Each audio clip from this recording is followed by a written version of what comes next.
Hi everyone, and welcome back to my channel. In this video I'm going to be talking over some clips I took while building my two open-top kayaks and my Red Canoe. The construction of the Red Canoe took place in the spring of 2017, and the construction of the open-top kayaks took place in the spring of 2018. For the Red Canoe, this was the first boat I had ever built, and it was really a process of trial and error. I was on a tight time frame and I was building the boat for a class project. The design of the canoe was influenced by other quick canoe style flat bottom designs, as I felt it would be easy to cut the parts and put together. For the canoe I used 1/4 inch ACX grade plywood, which I purchased at the Canadian store Rona. The design was made up along the way, and my friend and I drew curves for the hulls that we thought would look good directly on the plywood, and then we cut them with a jigsaw. The two hull sides were made of two plywood pieces joined at the seam with an epoxied down piece of plywood, and on the other side we used fiberglass tape on the exposed edges.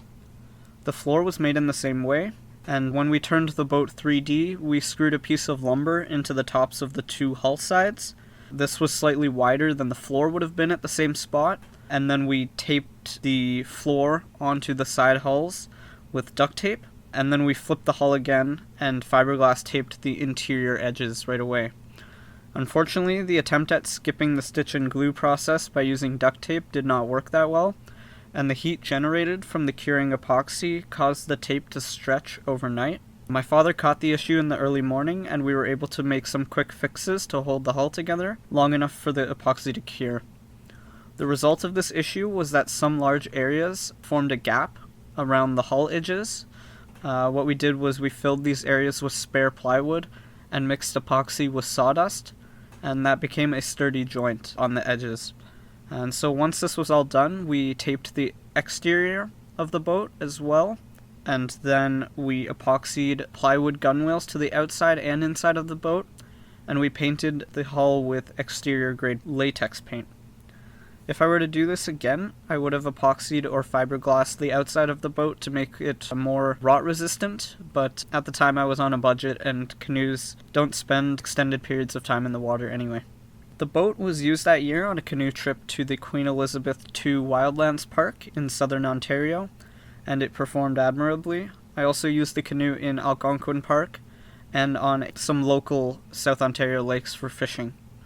Unfortunately, I have not used the canoe since I built the kayaks, as they were just so much better. For the kayaks, I was inspired by the process of building the Red Canoe and wanted something lighter and more independent that I could take on portage trips with my friends and family. The kayaks were inspired by the open-top Adirondack Pack 13.6 kayaks I'd seen in YouTube videos and in person at boat shows. Those are built by a company called Swift Canoes.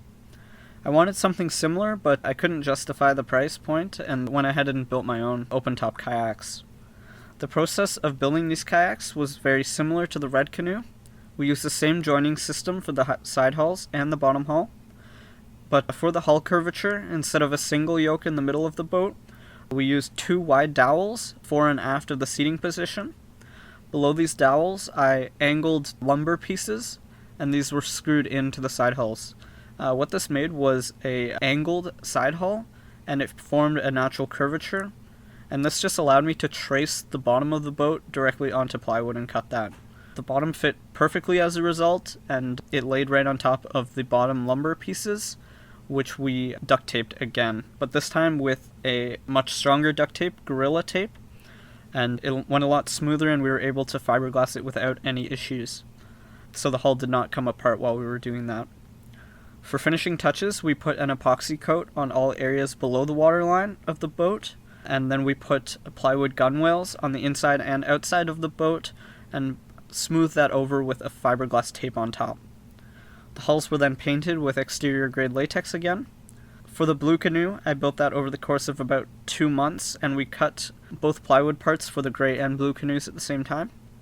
However, the gray canoe was built over a period of just a few weeks. Alright, so we're just packing up to leave Fishhog Lake in Queen Elizabeth Wildlands. Figured I'd show off our canoes. So we built these solo canoe kayak hybrids last year. It took us a couple months. So they're an open-top kayak with cross beams here and here. So they're pretty good. You can store all your gear in it for canoe camping. And what's nice is we have a detachable seat that can be used at the campground. And for portaging, we have these makeshift yokes that you just squeeze together like so. And to keep it attached, a bungee can go around, and it has a little eyelet right there. So you just put that around the whole hull. And yeah, that's about it. They work pretty good. The kayaks have performed much better than the Red Canoe. We've took them on a canoe trip to Algonquin Park, a canoe trip to Queen Elizabeth II Wildlands, and we've taken them on some car camping trips to Algonquin Park as well. For seats, we use red U-Line branded stadium seats rested against the back yoke. These are nice as they have an adjustable angle. I would highly recommend this open-top kayak design over a regular canoe, as it gives both your arms an equal workout. They're lighter weight for portaging, and they're a lot more fun to travel around freely without relying on another paddler. For transporting the kayaks, we built a roof rack extension with some 2x4s, I-bolts, and U-bolts. And for portaging, I built a clip-on yoke made from a piece of lumber, some I-bolts, a bungee cord, and I taped some pool noodle foam just for comfort. I hope you enjoyed taking a look at my boats. Unfortunately, I never wrote down any dimensions while building them, and just did it all on the spot. But if anyone is interested in more detailed instructions on the building process that I went through, feel free to comment, and I can write something for my website. Thank you.